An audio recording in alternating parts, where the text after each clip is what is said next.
Well, welcome into TexAgs Rewind presented by Yeti. One of those types of videos that's it's gonna haunt me for the rest of my life. We've got David's Angels in here. Why are you all sitting on a... We're Logan Lee. We want to be Logan Lee so bad. So Logan on the show today sat in this chair because he didn't like the way the other chair sat, and now it's become a bit. He was awkwardly leaning like this though. Yeah, he had horrible posture. I think we need to take him to a chiropractor. He looked like a little kid in my opinion. Hey, so we're the circle of trust, right? We can make jokes about each other. You guys make jokes about me. I can make jokes about Yes. Yeah. I'm gonna ask you a question, Ana Rosa. All right? Okay. It's about you this time. Oh gosh. Can you say the word VOLS?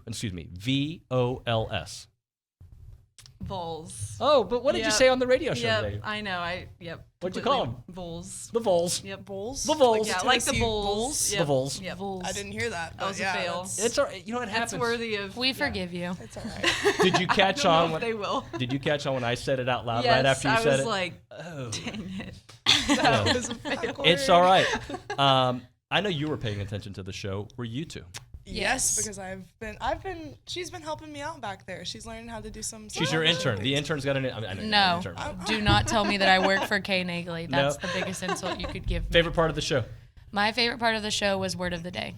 Okay. Is that the first thing you could think of, or it was really? No, it was my favorite part of the show. Okay. That's my favorite. I liked part all of the the show baseball too. talk. Baseball talk is always good. With though. Kendall, or And with Kendall Brauninger. Brauninger. Okay. Ana Rosa, your favorite part of the show? Word of the day, easy. Word of the Every day. Wednesday, it's always the best. Word of the Day type beat. Okay. Oh. Hey now. There you go. We had Logan Lee on the show. We like Logan. He talks good basketball stuff. We also had John Harris on the program who broke down quarterbacks and A&M, Devon A-Chain, you name it. It's great. It's TexAgs Rewind.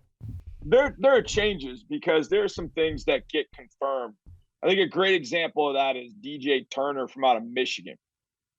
And, he's a corner, and I watched him probably 2-3 times. I watched him against Maryland. I watched him in the semifinal game. And I knew he could run because you see him run against the TCU guys. And, I mean, he's step for step. And I knew those TCU guys were fast. I mean, they've been talked about a lot.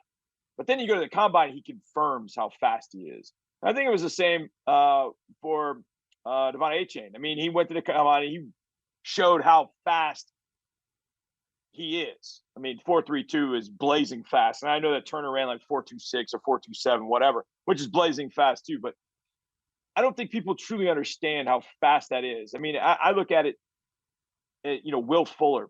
I remember Will Fuller sitting at a table at the combine, and there's a guy going around asking all these people, what are you going to run the 40? What are you going to run the 40?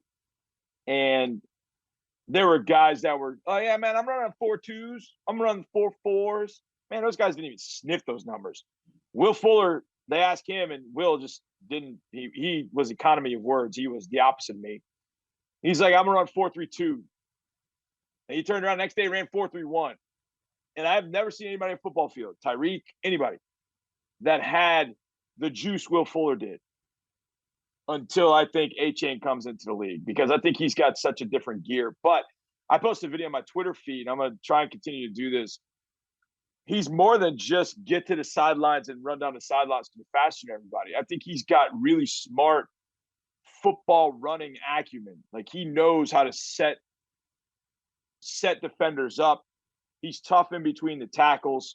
He's got wicked jump cut. And then when he wants to hit the gas, he hits the gas, and their defenders flailing. And I think there's also that reputation of him being fast too. And so what that does for defenders, they know, oh, that's A-Chain with the ball. I got to run to a particular point to meet him because he's too fast. They had the offensive game plan that was working. Now, I don't know if they could have sustained that. I mean, obviously, Marvel's not going to go out and score 40 points for you. That's not going to happen. But maybe it opens up the floor, and maybe it causes Penn State to change up their thought process. But to continue to play defense on Jalen Pickett and Funk the way that they did in the first half and carried over to the second half, and there was no adjustment. The scoreboard didn't change. They didn't change anything on defense, but they changed everything on offense, and it just didn't work. And that's not what they did. Even in non-conference play, that's not what they did. In non-conference play, I thought it was they just didn't have a routine and a rhythm. There were too many rotations. There wasn't enough flow. The offense wasn't clicking. The defense was hustling, but it wasn't smart. against Alabama and against Penn State, Yep. it wasn't that. It wasn't any of that. It just they got outplayed in those last 2 games, and that's frustrating because they did have a good year. They had a really good year, and the last 2 games leaves a bad taste in your mouth. But if you look at the season as a whole, they built fan support. Mm-hmm. They beat a top 15 nationally ranked Auburn team in Reed Arena. A number 11, I think Tennessee was when they came in. Yep. Nationally ranked, they beat them in Reed Arena. And they're still playing. Number 2, Alabama. Nationally ranked number 2, Alabama. They beat them in Reed Arena. Still playing. And Arkansas? Arkansas wasn't ranked at that time, I don't think. The second time they played now? They may have been getting votes. They may have been in the top 25. Maybe it's top 25. But they're playing now. And they're still playing. And they beat them in Reed Arena. And so this is the first year in a decade where A&M has played that many good teams in conference and won in Reed Arena. Right. Anthony Smith, the linebacker from Jasper, is in town today. He got here at 8 a.m. this morning, which means he probably left Jasper around 6. Right. And from what I understand, he wanted to kind of, as much as he could, do a day in the life of a Texas A&M student athlete. So he wanted to walk around campus while classes were going on, and he wanted to see where his major classes would be and what's the walk like from the Bright Complex to that building. What's the walk like from that building to go get lunch somewhere, like all that kind of stuff. He wants to feel it all. Feel the whole thing. And then he'll go to practice later on this afternoon. And then I'm sure after that he'll meet with Jimbo Fisher and DJ Durkin before he drives back to Southeast Texas. And look, this is a kid that has slowly but surely, not only A&M's board, but climbed up a lot of major conference rivals boards in the region and in the conference, I should say. So a lot of boards in the SEC and a lot of boards in the region. And he's done it because every time he goes out to one of these camps, he just keeps getting better. And it's like he keeps growing and getting longer, and you love the frame. And then when the coaches get to talk to him and analysts get to interview him, they all come away saying the same thing, like off the charts in terms of a kid. And so when you have all that, he becomes more and more of a can't-miss type of player. Now, I've said multiple times, I don't think there's a linebacker in this class that's Anthony Hill or Harold Perkins, but there's a really solid group of them out there in the state this year. There are multiple, right, that are solid. Right. Like you'd be doing backflips if they got to Anthony Smith.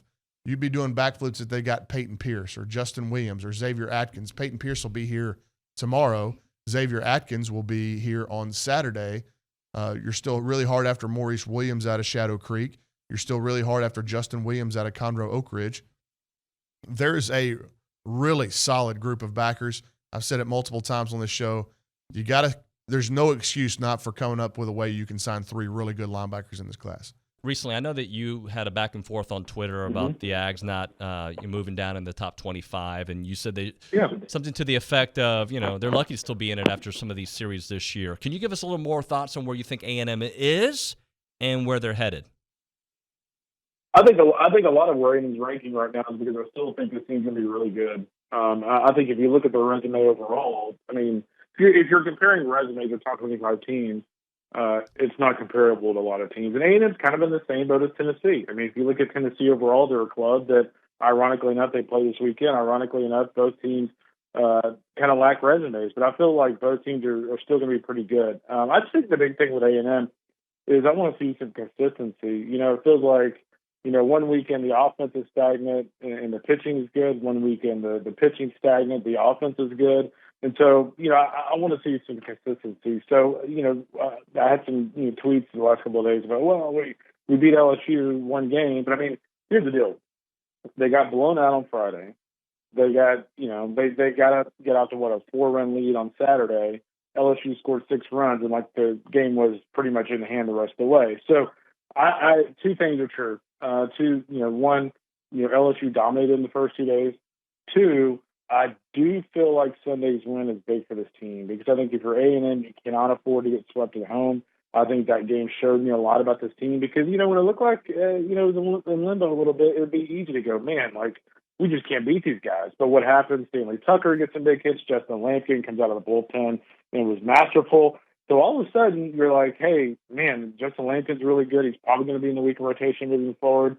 Stanley Tucker's getting some big hits. And so I think I feel way better about A&M now than I probably did walking away from Olson on Saturday. All right. I would like for you all to tell the people what to do, but I want you to kind of sing it. Oh, God. I was singing back there, so this is going to be perfect. Do it. You have at it. The mic is I'm yours. just going to do the you got first it. one. Y'all can do the rest. Yeah, I like that. I like that. Like. Comment. Subscribe. That was finish it off, David. What else is left? Share. I'm so sorry for this, folks. The 9 of you that are going to watch this video, I appreciate it. Goodbye.